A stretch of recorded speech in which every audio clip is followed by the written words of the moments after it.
Welcome to NN vlogs. അപ്പോൾ നമ്മൾ ഇന്ന് ഭയങ്കര സന്തോഷത്തിലാണ്, കാരണം ബ്രിട്ടീഷ് ലൈസൻസ് എടുക്കാൻ വേണ്ടിയിട്ട് പോവുകയാണ്. അപ്പോൾ നമ്മൾ അതിന് എന്ന് പറയുമ്പോഴത്തേക്കും നാട്ടിലെ പോലെ തന്നെ 2 ലെവലുണ്ട്.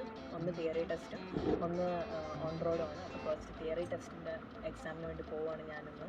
അപ്പോൾ നാട്ടിലെ പോലെ അത്ര ഈസി അല്ല, നല്ലോണം പഠിക്കാനുണ്ട്. അപ്പോൾ ഞാനൊരു ആപ്പ് ഉണ്ട് ഇവിടെ, അത് പൈസ കൊടുത്ത് ഡൗൺലോഡ് ചെയ്തിട്ട് പ്ലേ സ്റ്റോറിൽ നിന്ന് ഡൗൺലോഡ് ചെയ്തിട്ട് പഠിക്കണം. എന്നിട്ട് അതിൽ തന്നെ 2 ലെവലുണ്ട്. ഒന്ന് 50 ക്വസ്റ്റ്യൻസ് ഉള്ള തിയറി ബേസ്ഡ് ക്വസ്റ്റ്യനും, അടുത്തത് റോഡിലുള്ള ഹാസാർഡ്സ് നമ്മൾ ഡ്രൈവ് ചെയ്ത് നമ്മൾ കമ്പ്യൂട്ടറിൽ കാണിക്കും. അപ്പോൾ അത് ടാപ്പ് ചെയ്തിട്ട് അങ്ങനെ ഒരു 14 ക്വസ്റ്റ്യൻസ് ഉണ്ട്. രണ്ടിനും സെപ്പറേറ്റ്ലി പാസ്സാവണം, ഇല്ലെങ്കിൽ വീണ്ടും കംപ്ലീറ്റ് ആയിട്ട് തന്നെ നമ്മൾ റിപ്പീറ്റ് എടുക്കണം. പലർക്കും വരാറുണ്ട്, അറിയില്ല എന്താണ് സിറ്റുവേഷൻ എന്നൊക്കെ എനിക്കൊന്ന് പോകണം. അപ്പോൾ അതിന് മുന്നേ നമ്മൾ ചെയ്യേണ്ടതെന്ന് വെച്ച് കഴിഞ്ഞാൽ സ്റ്റെപ്സ് പറയുകയാണെങ്കിൽ ആദ്യം തന്നെ പ്രൊവിഷണൽ ലൈസൻസ് എന്ന് പറയുന്ന സംഭവമാണ്. അതായത് നമുക്ക് ടെമ്പററി ആയിട്ട് ലൈസൻസ് നമ്മൾ ഗവൺമെൻറ് നമുക്ക് അയച്ചു തരും. അവർ ആദ്യം ഒരു എൻവലപ്പ് നമ്മൾ അപ്ലൈ ചെയ്യുമ്പോൾ അയച്ചു തരും വീട്ടിലേക്ക്. അതിൽ നമ്മുടെ ഒരു ഫോട്ടോയും ഒരു ഫോം ഉണ്ടാവും, അതൊക്കെ ഫില്ല് ചെയ്ത് അയച്ചു കഴിഞ്ഞാൽ നമുക്ക് ടെമ്പററി ആയിട്ടൊരു ആധാറൊക്കെ പോലത്തെ ഒരു കാർഡിൽ നമുക്ക് അവർ അയച്ചു തരും. എന്നിട്ട് ഈ കാർഡും കൊണ്ട് വേണം നമ്മൾ തിയറി ടെസ്റ്റിന് അപ്ലൈ ചെയ്യുമ്പോൾ പോകാൻ വേണ്ടിയിട്ട്.